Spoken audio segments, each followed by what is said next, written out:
ಕೀರ್ತಿ ಒಂದು ಬಡ ಕುಟುಂಬದ ಹುಡುಗಿ. ಚಿಕ್ಕ ವಯಸ್ಸಿನಿಂದನೇ ತುಂಬಾ ಕಷ್ಟಪಟ್ಲು. ಕೀರ್ತಿ ವಿದ್ಯಾಭ್ಯಾಸ ಮುಂದುವರಿಸಲು ಸರಿಯಾದ ಸೌಕರ್ಯ ಇಲ್ಲದ ಕಾರಣ ಅವರ ತಾಯಿ ಅವಳನ್ನು ಟೈಲರಿಂಗ್ ಶಾಪಿಗೆ ಕಳಿಸಿದ್ರು. ಟೈಲರಿಂಗ್ ಶಾಪ್ ಅಲ್ಲಿ ಚಿಕ್ಕ ವಯಸ್ಸಿನಿಂದ ಕಷ್ಟಪಟ್ಟು ಅವಳ ಕುಟುಂಬಕ್ಕೆ ಅವಳು ತುಂಬಾನೇ ಆಸರೆಯಾಗಿದ್ಲು. ಹೀಗೆ ಕೀರ್ತಿ ಎಷ್ಟೋ ವರ್ಷದಿಂದ ಟೈಲರಿಂಗ್ ಶಾಪ್ ಅಲ್ಲಿ ಕೆಲಸ ಮಾಡೋದ್ರಿಂದ ಟೈಲರಿಂಗ್ ಅನ್ನು ಚೆನ್ನಾಗಿ ಕಲ್ತಿದ್ಲು. ಕಡಿಮೆ ಬೆಲೆಗೆ ಡಿಸೈನ್ ಆದ ಬಟ್ಟೆಯನ್ನು ಹೊಲಿದುಕೊಟ್ಟು ಎಲ್ಲರ ಪ್ರೀತಿ ಪಾತ್ರಳಾದ್ಲು. ದಿನಂತೆ ಕೀರ್ತಿ ಕೆಲಸ ಮುಗಿಸಿಕೊಂಡು ಮನೆಗೆ ತಿರುಗಿ ಬಂದ್ಲು. ಅಮ್ಮ ಕೀರ್ತಿ, ಬಂದಿಯಮ್ಮ? ನಿನಗೋಸ್ಕರ ಯಾವಾಗ್ಲಿಂದೋ ಒಳ್ಳೆ ಶುಭವಾರ್ತೆ ಹೇಳ್ಬೇಕು ಅಂತ ಕಾಯ್ತಾ ಇದ್ದೀನಿ. ಏನಮ್ಮ, ಏನು ಅಷ್ಟೊಂದು ಸಂತೋಷವಾಗಿದ್ದೀರಾ? ಏನ್ ವಿಷಯ? ಮೊನ್ನೆ ನಿನ್ನ ನೋಡ್ಲಿಕ್ಕೆ ಕೌಸಲ್ಯ ಮನೆಯಿಂದ ಸಂಬಂಧ ನೋಡ್ಕೊಂಡ್ ಬಂದ್ರಲ್ವಾ, ಅವರಿಗೆ ನೀನ್ ತುಂಬಾ ಇಷ್ಟ ಆದೆ ಅಂತೆ. ಅದಕ್ಕೇನೆ ಮದುವೆ ವಿಚಾರ ಮಾತಾಡ್ಲಿಕ್ಕೋಸ್ಕರ ಮದುವೆ ಬ್ರೋಕರ್ ಪೇರಯ್ಯನವರು ಬಂದಿದ್ರು. ಕೌಶಲ್ಯ ಅಮ್ಮನವರು ಈ ಮನೆಗೆ ಬಂದು ನಿನ್ನ ನೋಡಿ ಹೋದ್ಮೇಲೆ ಅವರಿಗೆ ನೀನ್ ತುಂಬಾ ಇಷ್ಟ ಆದೆ ಅಂತೆ. ಅವ್ರ ಮನೆಗೆ ಸೊಸೆಯಾಗಿ ಬಂದ್ರೆ ಅದು ನೀನೇ ಬರ್ಬೇಕು ಅಂತ ಅವರು ಕೂಡ ತುಂಬಾನೇ ಆಸೆ ಪಡ್ತಾ ಇದ್ದಾರಂತೆ. ಅವರು ಅವತ್ ನಮ್ಮ ಮನೆಗೆ ಬಂದು ಹುಡುಗಿ ನೋಡಿ ಹೋದ್ಮೇಲೆ ಅವರು ಶ್ರೀಮಂತರು, ಅವರಿಗೆ ತಕ್ಕ ಹಾಗೆ ನಾವು ಇಲ್ಲ ಅಂತ ನಾವು ಕಷ್ಟಪಟ್ಟೋ ಅಲ್ವಾ, ಆದ್ರೆ ಅವರು ನೀನೇ ಅವ್ರ ಮನೆ ಸೊಸೆಯಾಗಿ ಬರ್ಬೇಕು ಅಂತ ಮಾತಾಡ್ತಿದಾರಂತೆ. ಅಮ್ಮ ಸಾಕು ಸಾಕು, ನೀವು ತುಂಬಾನೇ ಸಂತೋಷ ಪಡ್ಬೇಡಿ. ಆ ಪೇರಯ್ಯ ಅವರು ಇದ್ದಾರಲ್ವಾ, ನಾವು ಬಡವರು, ಅವರು ಶ್ರೀಮಂತರಾಗಿರೋದ್ರಿಂದ ಅವರಿಗೆ ವರದಕ್ಷಿಣೆ ಕೊಡ್ತೀವಿ ಅನ್ಕೊಂಡಿದ್ದಾರೋ ಏನೋ, ಆದ್ರಿಂದನೇ ಇಷ್ಟೊಂದು ಸಂತೋಷವಾಗಿದ್ದಾರೋ ಏನೋ. ವಿಷಯ ಏನು ಎಂತ ಅಂತ ತಿಳಿಯದೆ ನೀವು ಸುಮ್ನೆ ನಿಮ್ ಮನ್ಸಲ್ಲಿ ಆಸೆನ ಬೆಳೆಸ್ಕೋಬೇಡಿ ಅಮ್ಮ. ಅವ್ರಿಗೂ ನಮಗೂ ತುಂಬಾ ವ್ಯತ್ಯಾಸ ಇದೆ ಅಮ್ಮ. ಎಲ್ಲೋ ಏನೋ ತಪ್ಪು ನಡೆದಿರ್ಬೇಕು. ಇಲ್ಲಮ್ಮ, ನಾನು ಎಲ್ಲಾ ವಿಚಾರದ ಬಗ್ಗೆ ಮಾತಾಡಿಯೇ ಹೇಳ್ತಾ ಇದ್ದೀನಿ. ಅವರು ಅವರ ಅಂತಸ್ತಿಗೆ ತಕ್ಕ ಹಾಗೆ ಹುಡುಗಿ ಬೇಕು ಅಂತ ಆಸೆ ಪಡ್ಲಿಲ್ಲ, ಒಳ್ಳೆ ಗುಣ ಇರ್ಬೇಕು ಅಂತಾನೆ ಆಸೆ ಪಡ್ತಿದ್ದಾರೆ. ಎಲ್ಲ ಕಡೆ ಹುಡುಗಿನ ಹುಡುಕ್ತಾ ಇರುವಾಗ ಆ ಮದುವೆ ಬ್ರೋಕರೇ ಇಲ್ಲಿ ನಮ್ಮ ಮನೆ ಬಗ್ಗೆ ಹೇಳಿದಾಗ ಅವರು ಕೂಡ ನಿನ್ನ ಬಂದು ನೋಡಿದ್ರಲ್ವಾ, ಅದ್ರಿಂದನೇ ಅವ್ರು ನೋಡಿದ ತಕ್ಷಣ ನಿನ್ನ ತುಂಬಾನೇ ಇಷ್ಟಪಟ್ಟಿದ್ದಾರೆ. ಅದಕ್ಕೇನೆ ಒಪ್ಕೊಂಡ್ರು. ಮದ್ವೆಗೆ ₹1 ಕೂಡ ನಾವು ಖರ್ಚು ಮಾಡೋದ್ ಬೇಡ ಅಂತೆ, ಎಲ್ಲ ಖರ್ಚು ಅವರೇ ನೋಡ್ಕೋತಾರಂತೆ. ಇದಕ್ಕಿಂತ ದೊಡ್ಡ ವಿಷಯ ಏನಮ್ಮ ಬೇಕು ನಮಗೆ? ನಿನ್ನ ಮದುವೆ ಹೇಗೆ ಏನೋ ಅಂತ ನಾನು ತುಂಬಾನೇ ದುಃಖ ಪಡ್ತಾ ಇದ್ದೆ. ಇವಾಗ ನಂಗೆ ತುಂಬಾ ಸಂತೋಷ ಆಗ್ತಿದೆ. ತುಂಬಾನೇ ಸಂತೋಷ ಪಡ್ತಾ ಇದ್ರು ಕಾಂತಮ್ಮ. ಕೀರ್ತಿ ಮಾತ್ರ ಇದೆಲ್ಲ ಕನ್ಸ ನೆನ್ಸ ಅಂತ ಆಲೋಚನೆ ಮಾಡ್ತಿದ್ಲು. ಮರುದಿನ ಕೀರ್ತಿ ಮನೆಗೆ ಕೌಶಲ್ಯ ಬಂದ್ಲು. ಅತ್ತಿಗೆ ಬನ್ನಿ ಅತ್ತಿಗೆ, ಚೆನ್ನಾಗಿದ್ದೀರಾ? ನಾವು ಚೆನ್ನಾಗಿದ್ದೀವಿ, ನೀವೇಗಿದ್ದೀರಾ? ಅತ್ತಿಗೆ, ಹೌದು ನಮ್ ಸೊಸೆ ಹೇಗಿದ್ದಾಳೆ? ಚೆನ್ನಾಗಿದ್ದಾಳೆ, ಒಳಗೇನೆ ಇದ್ದಾಳೆ. ಅಮ್ಮ ಕೀರ್ತಿ, ಕೀರ್ತಿ ಯಾರು ಬಂದಿದ್ದಾರೆ ನೋಡು, ನಿಮ್ಮ ಅತ್ತೆ ಬಂದಿದ್ದಾರೆ ಹಾಗೆ ಹೇಳಿದಾಗ ಕೀರ್ತಿ ಬೇಗ ಮನೆಯೊಳಗಿಂದ ಹೊರಗೆ ಬಂದ್ಲು. ಬರುತ್ತಾನೆ ಕೌಶಲ್ಯನನ್ನು ನೋಡಿ ನಮಸ್ಕಾರ ಮಾಡಿದ್ಲು. ನೋಡ್ಲಿಕ್ಕೆ ಮಹಾಲಕ್ಷ್ಮಿ ರೀತಿ ಇದ್ದೀಯಮ್ಮ. ಅತ್ತಿಗೆ, ಮದ್ವೆ ಬ್ರೋಕರ್ ನಿಮ್ ಜೊತೆ ಎಲ್ಲಾ ವಿಚಾರ ಹೇಳಿದ್ರಾ? ಮುಂದೆ ಬರುವಂತಹ ಮುಹೂರ್ತದಲ್ಲೇ ನಾವು ಮದ್ವೆನ ಇಟ್ಕೊಳ್ಳೋಣ. ಹಾಗೇನೆ ನಮಗೆ ₹1 ಕೂಡ ವರದಕ್ಷಿಣೆ ಬೇಡ, ಉಟ್ಟ ಬಟ್ಟೆಯಲ್ಲೇ ಕಳ್ಸ್ಕೊಟ್ರೆ ಸಾಕು. ನಾವು ಸಂತೋಷದಿಂದ ನಮ್ ಸೊಸೆನ ನಮ್ಮ ಮನೆ ಕರ್ಕೊಂಡೋಗ್ತೀವಿ. ನಮಗೆ ಈ ಮದ್ವೆ ತುಂಬಾ ಸಂತೋಷ. ಮಾತಿಗೆ ಕಾಂತಮ್ ಕಣ್ಣಲ್ಲಿ ನೀರು ತುಂಬಿತ್ತು. ಅತ್ತಿಗೆ, ನೀವು ತುಂಬಾ ಒಳ್ಳೆಯವರು. ನಾವು ತುಂಬಾ ಬಡವರು ಅಂತ ಗೊತ್ತಿದ್ರು ಕೂಡ ನಮ್ಮ ಮಗಳನ್ನ ನಿಮ್ ಮಗನಿಗೆ ಮದ್ವೆ ಮಾಡ್ಕೊಂಡು ಹೋಗ್ತಾ ಇದ್ದೀರಾ. ಯಾವ ವರದಕ್ಷಿಣೆ ಕೂಡ ಬೇಡ ಅಂತ ಬೇರೆ ಹೇಳಿದೀರಾ. ಇವು ಕೂಡ ನಮಗೆ ಯಾವುದ್ರಲ್ಲೂ ಕಡಿಮೆ ಆಗಿಲ್ಲ. ನಿಮ್ಮ ಮಗಳ ಜೊತೆ ತುಂಬಾ ಒಳ್ಳೆ ಗುಣಗಳನ್ನು ಹೊಂದಿದ್ದಾಳೆ. ಇಂಥ ಹುಡುಗಿ ನಮ್ಮ ಮನೆ ಸೊಸೆಯಾಗಿ ಬರುವುದು ನಾವು ಮಾಡಿರುವ ಅದೃಷ್ಟ. ನಮಗೆ ಆಸ್ತಿ ಅಂತಸ್ತು ಇದೆಲ್ಲ ಏನು ಬೇಡ. ನಮ್ಮ ಮನೆಗೆ ಒಳ್ಳೆ ಗುಣನಡತೆ ಇರುವ ಮಗಳು ಸೊಸೆಯಾಗಿ ಬಂದ್ರೆ ನಮಗೆ ಅಷ್ಟೇ ಸಾಕು. ಅದಕ್ಕೇನೆ ಎಲ್ಲ ನೋಡಿನೇ ನಿಮ್ ಮಗಳನ್ನ ನಮ್ಮನೆ ಸೊಸೆಯಾಗಿ ಕರ್ಕೊಂಡೋಗ್ತಾ ಇದ್ದೀವಿ.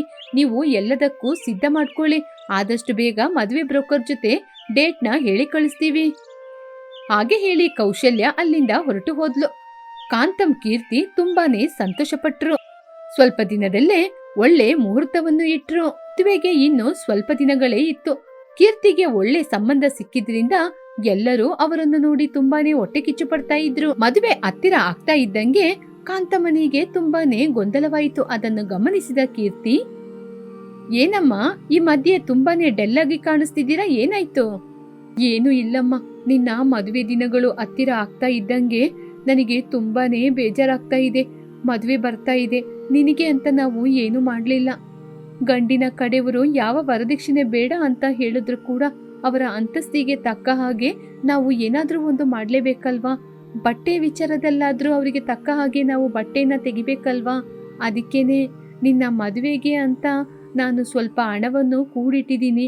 ಆ ಹಣವನ್ನು ಚೀಟಿ ಹಾಕಿದ್ದೀನಿ. ಆದ್ರೆ ಆ ಚೀಟಿ ಹಣ ಸಿಕ್ಕಿದ್ರೂ ಕೂಡ ಯಾವುದಕ್ಕೂ ಸಾಧ್ಯ ಆಗಲ್ಲ. ಅಯ್ಯೋ ಅಮ್ಮ, ಅದಕ್ಕೋಸ್ಕರ ಯಾಕಮ್ಮ ನೀವು ಇಷ್ಟೊಂದು ದುಃಖ ಪಡ್ತಿದ್ದೀರಾ? ನೀವು ಅದ್ರ ಬಗ್ಗೆ ಎಲ್ಲ ಚಿಂತೆ ಮಾಡಬೇಡಿ. ನಮ್ಮ ಅಂತಸ್ತಿಗೆ ತಕ್ಕ ಹಾಗೆ ಒಳ್ಳೆ ಕ್ವಾಲಿಟಿ ಬಟ್ಟೆಯನ್ನು ತೆಗೆದು ನಾನೇ ಡಿಸೈನ್ ಆಗಿ ಹೊಲಿತೀನಿ. ಆ ಡಿಸೈನ್ ನೋಡಿನೇ ಅದು ತುಂಬಾ ಕಾಸ್ಟ್ಲಿ ಆದ ಬಟ್ಟೆ ಅಂತ ಅವ್ರು ತಿಳ್ಕೊಬೇಕು, ಹಾಗೆ ಹೊಲಿತೀನಿ. ಚಿಕ್ಕ ವಯಸ್ಸಿನಿಂದ ಎಲ್ಲ ಕಷ್ಟಗಳನ್ನು ನಿನ್ನೊಳಗೆ ನುಗ್ಗಿ ಎಲ್ಲದಕ್ಕೂ ನೀನು ಅಡ್ಜಸ್ಟ್ ಮಾಡ್ಕೊಂಡು ಹೋಗ್ತಾ ಇದ್ದೀಯ. ನಿಜವಾಗ್ಲೂ ನೀನು ತುಂಬಾ ಒಳ್ಳೆ ಹುಡುಗಿಯಮ್ಮ. ಚೀಟಿ ಅಮ್ಮನ ಜೊತೆ ಹೋಗಿ ನಾವು ಕೂಡಿಟ್ಟ ಹಣದಲ್ಲಿ ಒಳ್ಳೆಯ ಬಟ್ಟೆನ ತಗೊಂಬರೋಣ. ಹೀಗೆ ಕೀರ್ತಿ ಚೀಟಿ ಅಮ್ಮನ ಮನೆಗೆ ಹೋಗ್ತೀನಿ ಅಂತ ಚೀಟಿ ಅಮ್ಮನ ಹುಡ್ಕೊಂಬಂದ್ಲು. ಅಮ್ಮ ಅಮ್ಮ, ಯಾರದು? ಯಾರ್ ಬಂದಿರೋದು? ಏನಮ್ಮ ಈ ನಡುವೆ ನಿನ್ನ ನೋಡ್ಲಿಕ್ಕೆ ಸಿಗ್ತಾ ಇಲ್ಲ, ತುಂಬಾ ಬ್ಯುಸಿ ಆಗ್ಬಿಟ್ಟಾ? ಅದು ನಿಮ್ಮ ಅಮ್ಮ ಹೇಳಿದ್ರು ನಿನ್ಗೆ ಮದ್ವೆ ಅಂತೆ. ಪರವಾಗಿಲ್ಲ, ಒಳ್ಳೆ ಸಂಬಂಧನೇ ಹುಡುಕಿದೀಯಾ. ಹೀಗೆ ಒಳ್ಳೆ ಅದೃಷ್ಟನೇ ಬಂದಿದೆ. ಇಲ್ಲದಿದ್ರೆ ಬಡವರಾಗಿದ್ದ ನೀವು ಆ ದೊಡ್ಡ ಶ್ರೀಮಂತ ಮನೆಗೆ ಸೊಸೆಯಾಗಿ ಹೋಗ್ತೀಯಾ? ಎಲ್ಲ ಅದೃಷ್ಟನೇ. ನಿಮ್ಮ ದರಿದ್ರ ಈ ರೀತಿ ಹೋಗುತ್ತೆ ಅಂತ ನಾನು ಅನ್ಕೊಂಡಿರ್ಲಿಲ್ಲ. ಪರವಾಗಿಲ್ಲ. ಮಾತನ್ನು ಕೇಳಿ ಕೀರ್ತಿ ಮನ್ಸು ತುಂಬಾನೇ ದುಃಖ ಪಡ್ತು. ಆದ್ರೂ ಏನು ತೋರಿಸ್ಕೊಳ್ಳಿಲ್ಲ. ಸರಿ ಅಮ್ಮ, ಅಮ್ಮನವರು ಚೀಟಿ ಹಣ ಕೇಳ್ಕೊಂಬರಕ್ ಕೇಳಿದ್ರು, ಕೊಟ್ರೆ ಹೊರಟೋಗ್ತೀನಿ. ಕೊಡ್ತೀನಮ್ಮ, ಕೊಡ್ತೀನಿ. ಹೌದು, ನಿಮ್ಮಮ್ಮ ಹೇಳಿದ್ರು ಬಟ್ಟೆ ತೆಗಿಯಕ್ಕೆ ಹೋಗ್ತಿದ್ದೀರಾ ಅಂತ. ನೀವು ಹೇಗೋ ಕಡಿಮೆ ಬೆಲೆ ಇರುವ ಬಟ್ಟೆನೇ ತಗೊಳ್ಳೋದು, ಅದ್ ನಂಗೆ ಚೆನ್ನಾಗಿ ಗೊತ್ತಿದೆ. ನನ್ನ ಮಗಳಿಗೂ ಸ್ವಲ್ಪ ಬಟ್ಟೆ ತಗೋಬೇಕಂತೆ. ನೀನು ನನ್ನ ಮಗಳನ್ನ ನಿನ್ ಜೊತೆನೆ ಕರ್ಕೊಂಡೋಗು. ಅವಳಿಗೂ ಸ್ವಲ್ಪ ಬಟ್ಟೆನ ಅವಳು ತಗೊಂಬರ್ತಾಳೆ. ಇಲ್ಲಿ ನೋಡಮ್ಮ, ಅವರು ಕಡಿಮೆ ರೇಟಿಗೆ ಬಟ್ಟೆನ ತಗೊಳಕ್ ಹೋಗ್ತಿದ್ದಾರೆ. ನೀನು ಹೋಗಿ ತಗೊಂಬಾ. ಆ ಸರಿ ಅಮ್ಮ. ಹೀಗೆ ಕೀರ್ತಿ ಸರಿ ಅಂತ ಹೇಳಿ ಕುಸುಮನ ಅವಳ ಜೊತೆನೆ ಕರ್ಕೊಂಡೋದ್ಲು. ಕೀರ್ತಿ ಮದ್ವೆಗೋಸ್ಕರ ಅವಳಿಗೆ ಟೈಲರಿಂಗ್ ಅಂಗಡಿಯಲ್ಲಿ ಬಟ್ಟೆನ ಹುಡುಕ್ತಾ ಇದ್ಲು.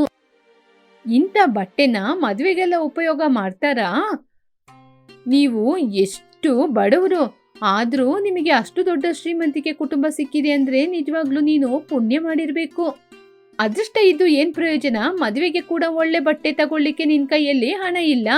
ಅಲ್ಲೋ ಸೇಲ್ಸ್ ಮಾಡವ್ರೆ, ನಾನು ಈ ಹುಡುಗಿ ಜೊತೆ ಬಂದಿದ್ದೀನಿ ಅಂತ ತುಂಬಾ ಕಡಿಮೆ ಬೆಲೆ ಇರುವ ಬಟ್ಟೆಯನ್ನೆಲ್ಲ ತೋರಿಸ್ಬೇಡಿ. ನನ್ನ ಸ್ಟೇಟಸ್ಸೇ ಬೇರೆ, ನನಗೆ ಕಾಸ್ಟ್ಲಿ ಆದ ಬಟ್ಟೆನ ತೋರಿಸಿ.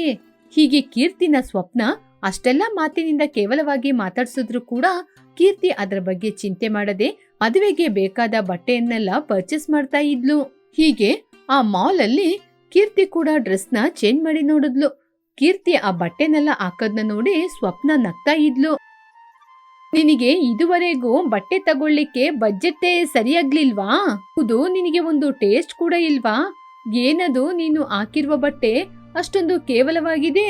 ಕೈಯಲ್ಲಿರುವ ಹಣಕ್ಕೆ ನಿನಗೆ ಚೀಪಾದ ಬಟ್ಟೆನೇ ಸಿಗೋದು, ನಿನಗೆ ಬೇರೆ ಆಪ್ಷನೇ ಇಲ್ಲ. ಹೀಗೆ ಚೀಪಾಗಿ ಕೀರ್ತಿನ ನೋಡಿ ಮಾತಾಡಿದ್ರು ಕೂಡ ಕೀರ್ತಿ ಅದ್ರ ಬಗ್ಗೆ ತಲೆ ಕೆಡಿಸಿಕೊಳ್ಳದೆ ಆ ಬಟ್ಟೆನೆಲ್ಲ ಪ್ಯಾಕ್ ಮಾಡ್ಕೊಂಡು ಮನೆಗೆ ಹೊರಟು ಹೋದ್ಲು. ಮದುವೆಗೆ ಬೇಕಾದ ಒಳ್ಳೆ ಲೆಹಂಗಾನ ಹೊಲ್ಸ್ಕೊಂಡ್ಲು. ಹೀಗೆ ಮದುವೆಗೆ 2 ದಿನ ಇತ್ತು. ಕೌಶಲ್ಯ ಮದುವೆಗೆ 2 ದಿನ ಮುಂಚಿತವಾಗಿನೇ ಕೀರ್ತಿ ಕಾಂತಮ್ಮನ ಅವರ ಮನೆಗೆ ಕರ್ಕೊಂಡೋದ್ರು. ರೀ, ಯಾರ್ ಬಂದಿದ್ದಾರೆ ಅಂತ ನೋಡಿ, ನಮ್ ಮನೆಯ ಮಹಾಲಕ್ಷ್ಮಿ ಬಂದಿದ್ದಾಳೆ. ಹೌದು ಕೌಶಲ್ಯ, ಕೀರ್ತಿ ನಮ್ಮ ಮನೆಯೊಳಗೆ ಬಂದ ತಕ್ಷಣ ಮನೆಗೇನೆ ಮದುವೆ ಕಲೆ ಬಂದಿದೆ. ನಮ್ಮ ಮಗನಿಗೂ ಕೀರ್ತಿನ ನೋಡಿ ತುಂಬಾ ನಾಚಿಕೆ ಆಗ್ತಿದೆ. ನಿನ್ನ ಮದುವೆ ಶಾಪಿಂಗ್ ನಾನು ಅವನು ಇಬ್ರು ಸೇರ್ಕೊಂಡೇ ಮಾಡಿದೀವಿ. ಬಾಮ್ಮ, ಬಟ್ಟೆನೆಲ್ಲ ತೋರಿಸ್ತೀವಿ.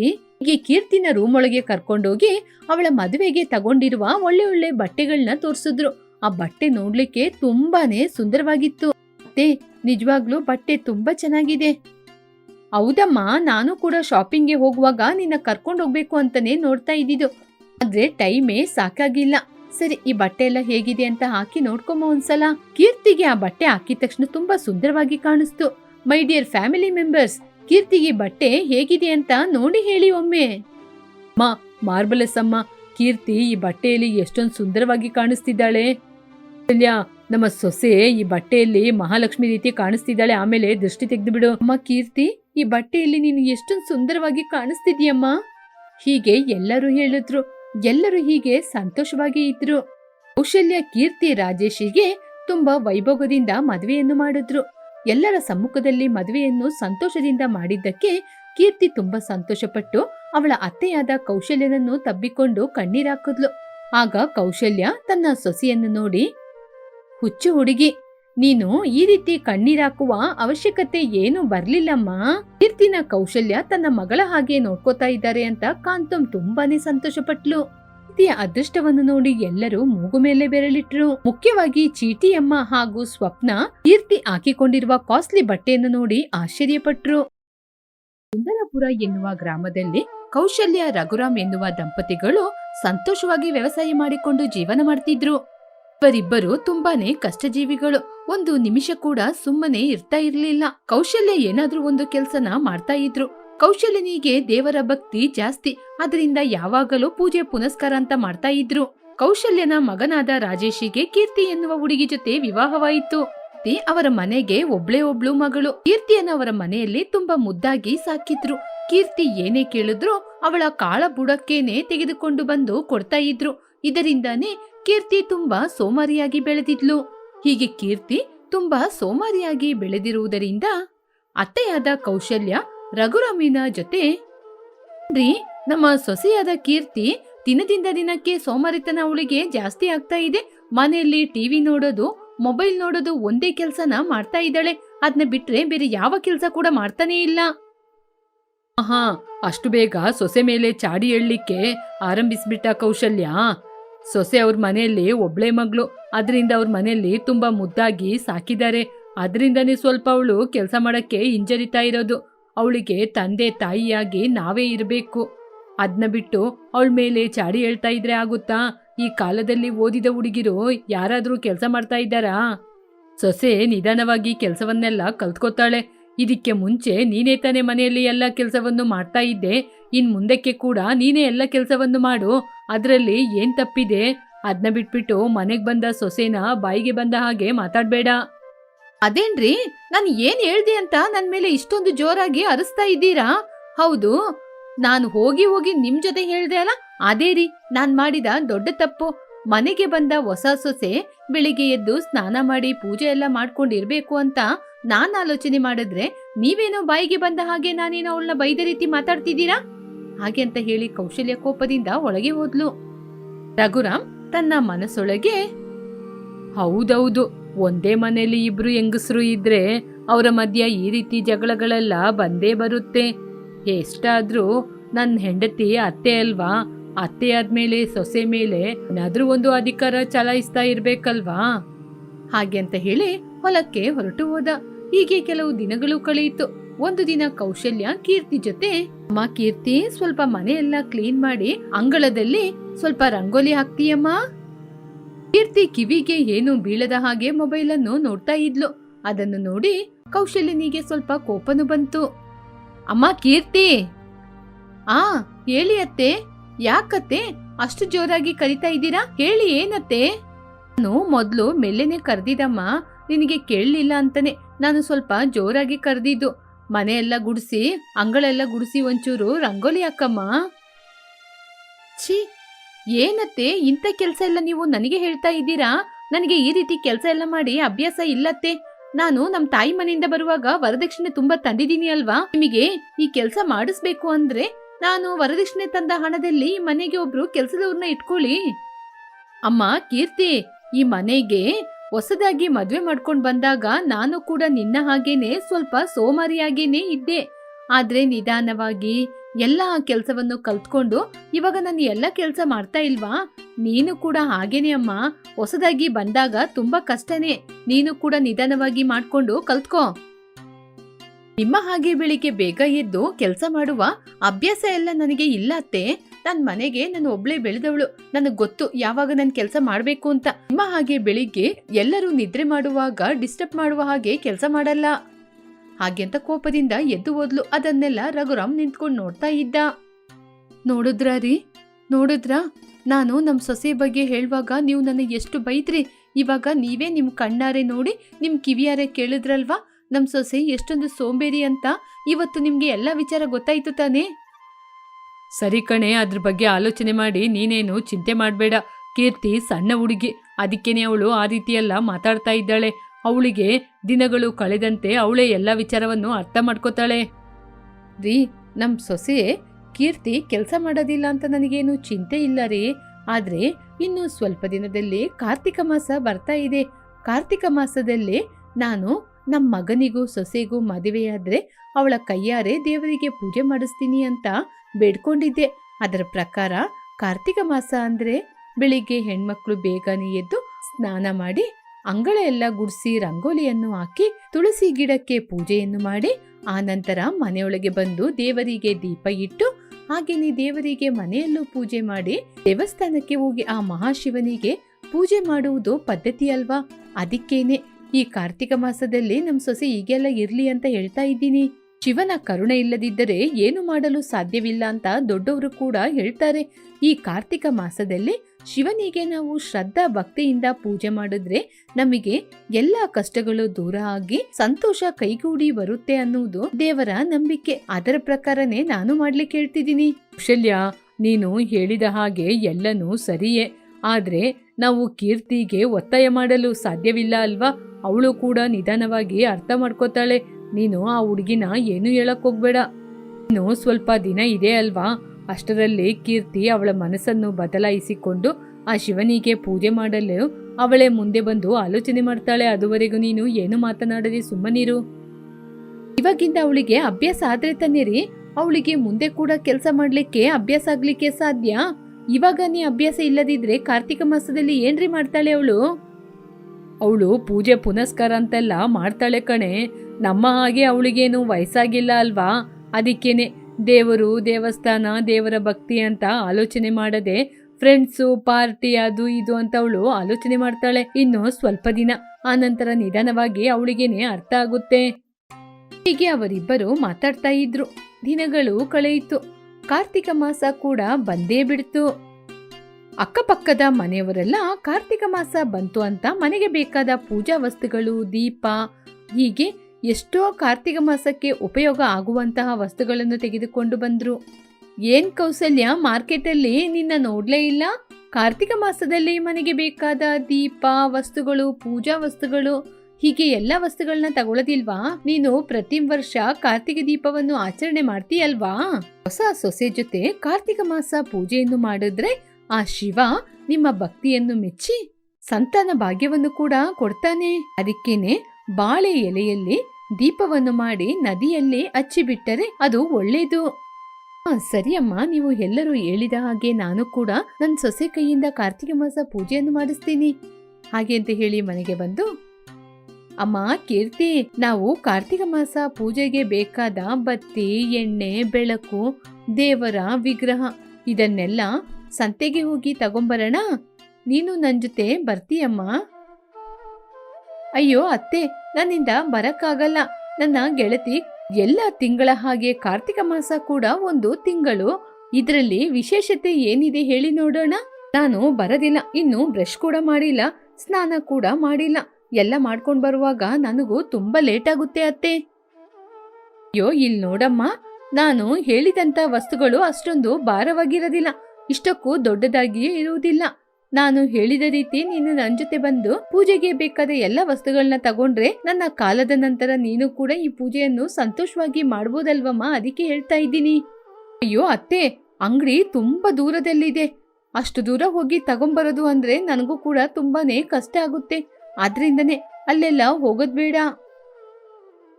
ಅಮ್ಮ, ಹಾಗೆಲ್ಲ ಆಲೋಚನೆ ಮಾಡಿದ್ರೆ ಆಗುತ್ತಾ? ಪರಮಶಿವನಿಗೆ ಇಷ್ಟವಾದ ಮಾಸನೇ ಈ ಕಾರ್ತಿಕ ಮಾಸ. ಈ ಮಾಸದಲ್ಲಿ ಶಿವನಿಗೆ ಸಂತೋಷವಾಗಿ ಪೂಜೆಯನ್ನು ಮಾಡುತ್ತಾರೆ. ನಿನ್ನ ಮದುವೆ ಚೆನ್ನಾಗಿ ನಡೆದ್ರೆ ನಿನ್ನ ಕೈಯಿಂದ ದೀಪವನ್ನು ಮಾಡಿ ಕಾರ್ತಿಕ ದೀಪದ ದಿನ ನೀರಲ್ಲಿ ಬಿಡ್ತೀನಿ ಅಂತ ಬೇಡ್ಕೊಳ್ತಾ ಇದ್ದೆ. ಅದಕ್ಕೇನೆ ಇವಾಗ ನಿಮ್ಮ ಮದುವೆ ಕೂಡ ನಡೆದಿದೆ. ಅದಕ್ಕೆ ನಾನು ಅಂದುಕೊಂಡ ಹಾಗೆ ಬಾಳೆ ಎಲೆಯಲ್ಲಿ ದೀಪವನ್ನು ಮಾಡಿ ಅದನ್ನು ನೀರಲ್ಲಿ ಬಿಟ್ರೆ ಅವರ ಜೀವನ ತುಂಬಾನೇ ಸಂತೋಷವಾಗಿರುತ್ತೆ ಎನ್ನುವುದೇ ಐತಿಹ್ಯ. ಅಲ್ಲಿಂದ ಮನೆಗೆ ಬಂದ ನಂತರ ಶಿವನಿಗೆ ಇಷ್ಟವಾದ ಬಿಲ್ವ ಎಲೆ, ಶಿವನಿಗೆ ಇಷ್ಟವಾದ ಹಾಲು, ಹಣ್ಣು ಇವುಗಳನ್ನೆಲ್ಲ ಇಟ್ಟು ಪೂಜೆ ಮಾಡಿ ಬಿಲ್ವೆ ಎಲೆಯಲ್ಲಿ ಶಿವನಿಗೆ ಪೂಜೆ ಮಾಡ್ತಾರೆ. ಕಾರ್ತಿಕ ಮಾಸದ ಪ್ರತಿಯೊಂದು ಸೋಮವಾರ ಶಿವನಿಗೆ ಉಪವಾಸ ಇದ್ದು ಪೂಜೆ ಮಾಡಿದ್ರೆ ಒಳ್ಳೇದೇ ಆಗುತ್ತೆ. ಅಯ್ಯೋ ಅತ್ತೆ, ಅಷ್ಟೊಂದು ಕೆಲ್ಸನ ನಾನ್ ಮಾಡ್ಲೇಬೇಕಾ? ಹಾಗೆ ಶಿವನಿಗೆ ಪೂಜೆ ಮಾಡದಿದ್ರೆ ಆ ಶಿವ ನಮ್ಗೆ ಕರುಣೆ ಕೊಡಲ್ವಾ? ನಾವ್ ಯಾಕತ್ತೆ ಈ ಸಮಯದಲ್ಲಿ ಇದೆಲ್ಲ ಮಾಡ್ಬೇಕು? ಅಮ್ಮ ಕೀರ್ತಿ, ಇವತ್ತು ನಾವು ಇಷ್ಟೊಂದು ಸಂತೋಷವಾಗಿ ಚೆನ್ನಾಗಿ ಇದ್ದೀವಿ ಅಂದ್ರೆ ಅದಕ್ಕೆ ಕಾರಣನೇ ಆ ಮಹಾಶಿವ. ನಾವು ಕುಡಿಯುವಂತಹ ನೀರು, ಮಳೆ, ಗಾಳಿ, ಪ್ರಕೃತಿ ಇದು ಎಲ್ಲವೂ ಆ ಶಿವನೇ ನಮಗೋಸ್ಕರ ತಂದು ಕೊಟ್ಟಿದ್ದು. ಹೀಗೆ ಬಜಾರಿಗೆ ಹೋಗಿ ವಸ್ತುಗಳನ್ನೆಲ್ಲ ತಗೊಂಬಂದ್ರು. ಮರುದಿನನೇ ಕಾರ್ತಿಕ ಮಾಸ ಆರಂಭವಾಯಿತು. ಹೊಸದಾಗಿ ಮದ್ವೆಯಾದ ಸೊಸೆಯಂದಿರು ಬೆಳಿಗ್ಗೆ ಬೇಗನೆ ಎದ್ದು ನದಿಗೆ ಹೊರಟೋಗ್ತಾರೆ. ಬೆಳಿಗ್ಗೆ ಕೀರ್ತಿನ ಎಷ್ಟು ಜೋರಾಗಿ ಕರೆದ್ರೂ ಕೂಡ ರೂಮಿಗೆ ಲಾಕ್ ಹಾಕಿಕೊಂಡು ಮಲಗಿದ್ಲು. ಕೌಶಲ್ಯ ಬಾಗಿಲನ್ನು ಬಡಿದು ಬಡಿದು ಅವಳಿಗೂ ಕೂಡ ಸುಸ್ತಾಗಿತ್ತು. ಆನಂತರ ಇನ್ನು ಸೊಸೆನ ಯಾಕೆ ಎಬ್ಸೋದು, ಎಲ್ಲ ನನ್ ಕರ್ಮ ಅಂತ ಅವಳೇ ದೇವಸ್ಥಾನಕ್ಕೆಲ್ಲ ಪೂಜೆ ಮಾಡಿ ಬಂದು ಆನಂತರ ಪುನಃ ಸೊಸೆಯನ್ನು ಎಬ್ಬಿಸಿದ್ಲು. ಹೀಗೆ ಕೌಶಲ್ಯನೇ ಮನೆಯಲ್ಲಿ ಶಿವನಿಗೆ ಪೂಜೆ ಮಾಡಿದ್ಲು. ಆವಾಗ ನಿದ್ರೆಯಿಂದ ಎದ್ಲು ಕೌಶಲ್ಯ. ಕನಿಷ್ಠ ಸ್ನಾನ ಕೂಡ ಮಾಡದೆ ಹಾಗೇನೆ ಎದ್ದು ಅಲ್ಲುಚ್ಕೊಂಡು ಟಿಫಿನ್ ಅನ್ನು ತಿಂತ ಇದ್ಲು. ಅಮ್ಮ ಕೀರ್ತಿ, ಬೇಗ ಹೋಗಿ ಸ್ನಾನ ಮಾಡ್ಕೊಂಬಂದು ದೇವರಿಗೆ ಆರತಿಯನ್ನು ತೆಗಿಯಮ್ಮ. ಅಯ್ಯೋ ಏನತ್ತೆ, ನಾನು ಸ್ನಾನ ಮಾಡ್ಬೇಕಾ? ಇಲ್ಲತ್ತೆ, ನಾನು ಟಿಫಿನ್ ಮಾಡಿಯೇ ಆಯ್ತು. ಆಗ ಕೌಶಲ್ಯ ಅವಳ ಮನಸ್ಸಲ್ಲಿ ಉದಾಸೀನ ಅನ್ನೋದು ಎಲ್ಲರಲ್ಲೂ ಇರುತ್ತೆ, ಆದ್ರೆ ಇವಳಂತ ಸೋಂಬೇರಿನ ನಾನು ಎಲ್ಲೂ ಕೂಡ ನೋಡ್ಲಿಲ್ಲ. ಹಾಗೆ ಮನಸ್ಸಲ್ಲಿ ಆಲೋಚನೆ ಮಾಡಿದ್ರು. ಮಧ್ಯಾಹ್ನ ಆಯ್ತು. ಎಲ್ಲರೂ ಕೂತ್ಕೊಂಡು ಊಟ ಮಾಡ್ತಾ ಇದ್ರು. ಅತ್ತೆ, ಏನಿ ಅಡಿಗೆಯಲ್ಲಿ ಟೊಮೆಟೊ ಈರುಳ್ಳಿ ಅಂತ ಏನೂ ಇಲ್ಲ, ಈ ರೀತಿ ತಿಂದ್ರೆ ಹುಲ್ಲು ತಿನ್ನುವ ಹಾಗೆ ಅನ್ಸುತ್ತೆ. ಇಲ್ಲಿ ನೋಡಮ್ಮ, ಈ ಕಾರ್ತಿಕ ಮಾಸದಲ್ಲಿ ನಾವು ಈ ರೀತಿ ಅಡಿಗೆಯನ್ನೇ ಮಾಡೋದು. ನಿನಗೆ ಬೇಕಾ? ನೀನೋಗಿ ಅದನ್ನೆಲ್ಲ ಹಾಕೊಂಡು ಅಡಿಗೆ ಮಾಡಿ ತಿನ್ನು. ಆದ್ರೆ ನಾವು ಹೀಗೇನೆ ಮಾಡೋದು. ಅತ್ತೆ, ಏನ್ ಹೇಳ್ತಾ ಇದ್ದೀರಾ? ನಾನೇ ನನ್ನ ಕೈಯಾರೆ ಮಾಡಿ ತಿನ್ಬೇಕಾ? ಅಯ್ಯೋ, ಅದೆಲ್ಲ ನಂಗಾಗಲ್ಲ. ಇಲ್ಲಿ ನೋಡಮ್ಮ, ಆಗದಿದ್ರೆ ಕೈಯಲ್ಲಿ ಮೊಬೈಲ್ ಇದೆ ಅಲ್ವಾ, ಆರ್ಡರ್ ಮಾಡ್ಕೊಂಡು ಏನಾದ್ರೂ ತಿನ್ನು. ಅಯ್ಯೋ ಮಾವಯ್ಯ, ಇವಾಗ ಫೋನ್ನ ತೆಗೆದು ಅವರಿಗೆ ಆರ್ಡರ್ ಮಾಡ್ಲಿಕ್ಕೆ ನನ್ನ ಕೈಯಿಂದ ಆಗಲ್ಲ ಮಾವ. ಅದಕ್ಕೆ ಒಂದಿನ ಉಪವಾಸದಲ್ಲೇ ಇರ್ಬೋದು. ಹಾಗೆಂತ ಏನು ಊಟ ಮಾಡದೆ ಎದ್ದು ಆ ಕಡೆ ಹೋದ್ಲು. ಕೌಶಲ್ಯ, ನಿನ್ ಸೊಸೆ ಎಷ್ಟೊಂದು ಸೋಂಬೇರಿ ಅಂದ್ರೆ, ಊಟ ಮಾಡ್ಲಿಕ್ಕೆ ಏನಾದ್ರೂ ಆರ್ಡರ್ ಮಾಡ್ಕೊ ಅಂತ ಹೇಳಿದ್ರು ಕೂಡ ಆರ್ಡರ್ ಮಾಡ್ಲಿಕ್ಕೆ ಕೂಡ ಅವಳಿಗೆ ಉದಾಸೀನ. ಇಂಥವಳ ಕೈಯಲ್ಲಿ ನೀನು ಕಾರ್ತಿಕ ಮಾಸದ ಪೂಜೆಯನ್ನು ಮಾಡಿಸ್ಬೇಕು ಅಂತ ಇದ್ದೀಯಾ? ಹೌದು ರೀ, ಇಂಥವಳಿಗೆ ಹೇಳೋದ್ಕಿಂತ ನಾನೇ ಸ್ವತಃ ಕೆಲಸ ಮಾಡ್ಕೋಬಹುದು. ಹೀಗೆ ಕೌಶಲ್ಯ ಈ ಕಾರ್ತಿಕ ಮಾಸ ಇಡೀ ತಾನೇ ಸ್ವತಃ ಶಿವನಿಗೆ ಪೂಜೆ ಮಾಡ್ತೀನಿ ಅಂತ ಪೂಜೆಯನ್ನು ಮಾಡ್ತಾ ಇದ್ರು.